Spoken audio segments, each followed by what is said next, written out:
Have you ever opened a crochet pattern and thought it was written in some secret code? SC, HTC, R1, what does that all mean? Well, today we're going to decode crochet patterns so you can read any written US crochet pattern with confidence.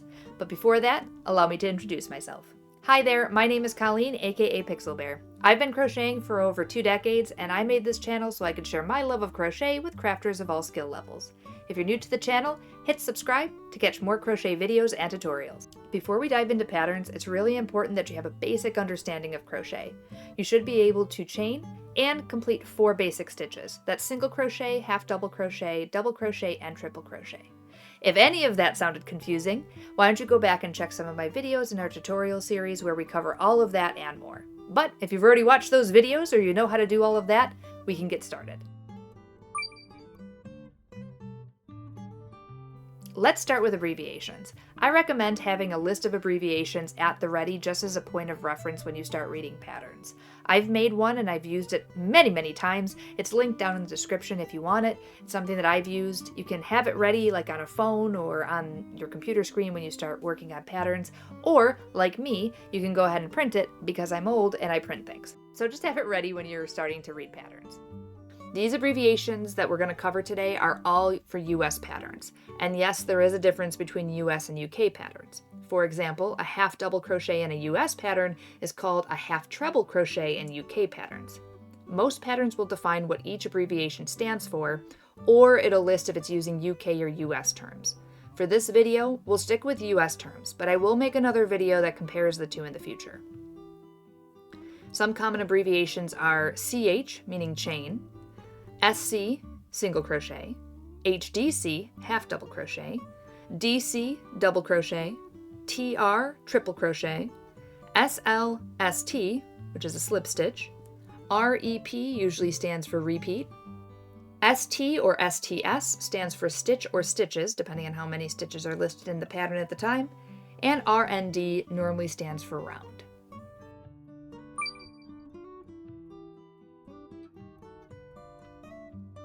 Let's take a look at a pattern. This is one that I whipped up for a scarf I made for this video. It's important to note that patterns may look very different depending on the project you're making and the author of the pattern, but most will include similar sections. The material section, which can also be titled something like supplies or things you need, will list the yarn, tools, and any other items you need to make the project. For this scarf, you would need 85 yards of 2 different colored super bulky yarn, an L or 8mm hook, a tapestry needle, and scissors. Most patterns will also have an abbreviation section, which will list what each abbreviation in the pattern means. You will also find a measurements section, which will highlight the size of the finished project. Many amigurumi patterns will also include the size of the final stuffed toy in this section.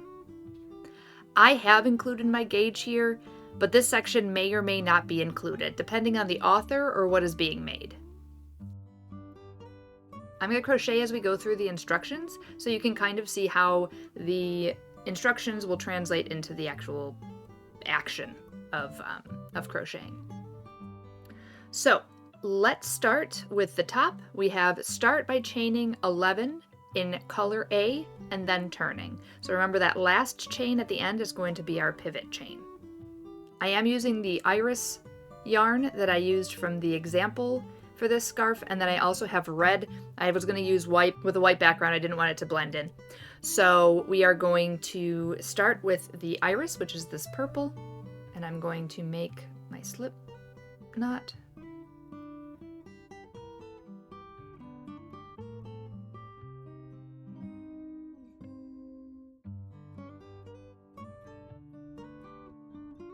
And then we pull up and tighten, and I'm going to chain 11.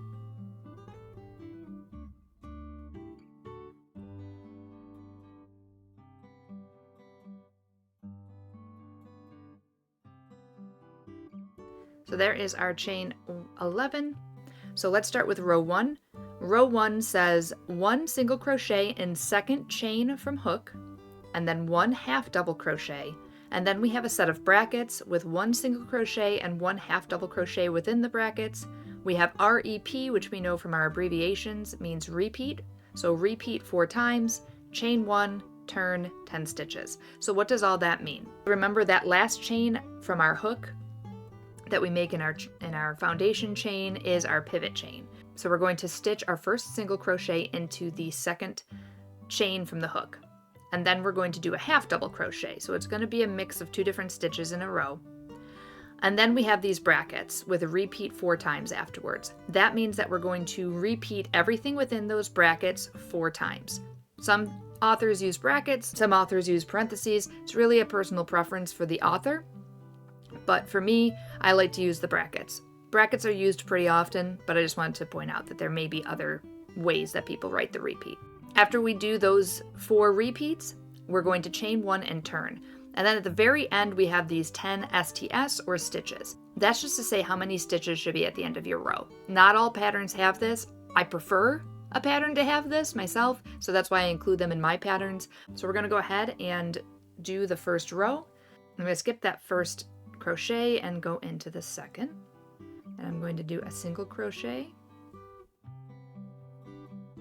And then I'm going to do a half double crochet. And then it says to do a single crochet, half double crochet, repeat 4 times. So 1 single crochet, 1 half double crochet, that's repeat 1. 1 single crochet, 1 half double crochet, that's repeat 2.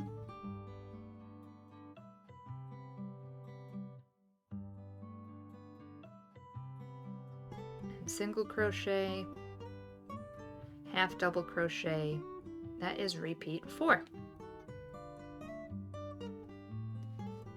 And there we have it. So now we're going to follow the instructions. We're going to chain 1 and we're going to turn.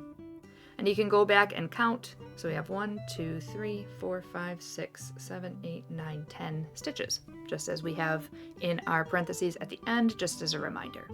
So row 2, we don't have anything ahead of the brackets, but we have in the brackets 1 single crochet and 1 double crochet, repeat 5 times, chain 1 and turn. So we're going to go ahead and do that. So single crochet first, and then a double crochet. And we're going to repeat that 5 times. So I'll see you at the other end.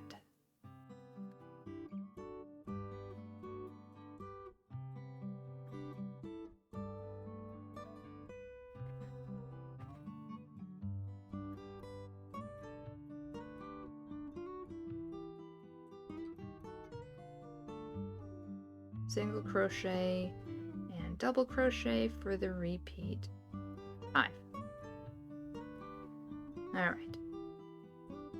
And then you're going to chain 1 and turn, and that would make the second row. And there we have it. Now it looks like it's kind of doing one of these. It's just because my foundation chain is a little bit tighter, and that's okay. All right, so now that we have row 2 done, we're going to go on to row 3. It's the same basic principle from row 1 for row 3. You have the 1 single crochet, 1 half double crochet. We're going to repeat that 5 times, and then we're going to chain 1, turn, and that should be 10 stitches. So I'll see you at the other end. So 1 single crochet,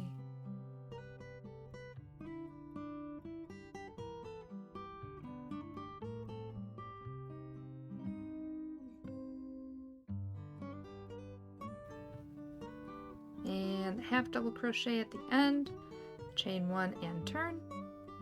And then we have row 4, which is 1 single crochet, 1 double crochet, repeat 5 times, chain 1 and turn, identical to row 2.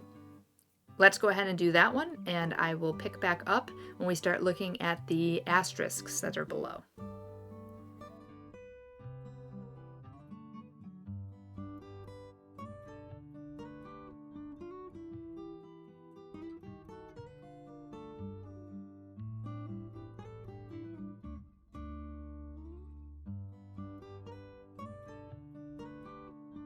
Chain 1 and turn. All right, so now that we finished rows 1 through 4, we have an asterisk below that, and it says, or a set of asterisks below that, and it says repeat rows 3 and 4 until scarf reaches 3.5 inches. This is approximately 6 rows based on the gauge that I did in the beginning. and then we're going to change to color B. So I'm going to finish that up. I'm going to get 2 more rows, which will get me to 6 rows. That'll be 3.5 inches.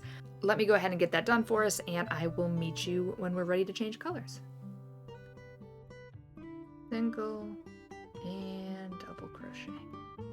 All right, so that is 6 rows.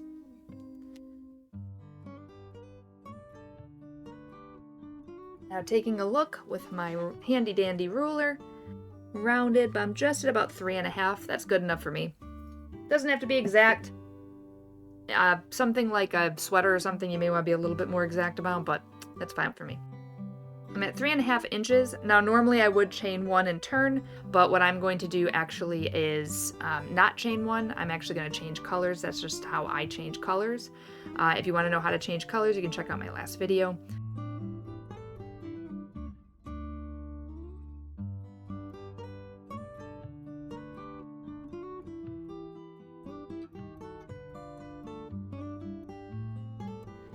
Yarn over and finish that chain with the new color. So now that I've changed the color to color B, which is my red, I can go ahead and continue with my pattern. It says repeat rows 3 and 4 until scarf reaches an additional 3.5 inches. That'll be approximately 6 rows, and then we're going to change back to color A. So I'm just going to do 1 more row just to lock this in. So I'm going to go ahead and do the single crochet, half double crochet, working in those tails as we've seen before. I'm not going to complete this scarf, so I'm not going to do a full section, but I wanted to be able to show, I can move that, to show kind of where we're going with it. So we would repeat rows 3 and 4 until the scarf reaches an additional 3.5. So basically we're making these 3.5 inch long stripes, and according to the pattern, once I finish my red stripe, I would then change back to color A, which would be my purple. So you see we have asterisks on either side of this section, because if we go below that, we have another repeat. So we're going to repeat whatever's in between those 2 asterisks until the scarf reaches about 63 inches in length. That's approximately 120 rows total. Now, not every pattern will include the rows. I personally like to include as many rows or as much information as I can. It's just a way that you don't have to keep measuring every section, or, you know, maybe you get to row 120 and then you measure the whole project. It's just a personal preference of how I write my patterns. Not all patterns have that, but it's nice to have in my opinion.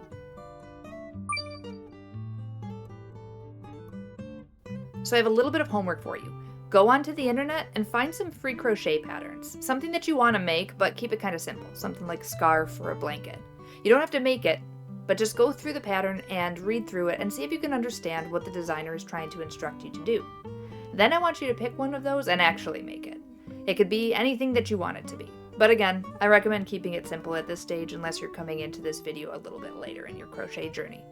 Thank you so much for watching this video. If you like it, give it a thumbs up and hit subscribe so you can catch my next crochet video. Until then, happy crocheting!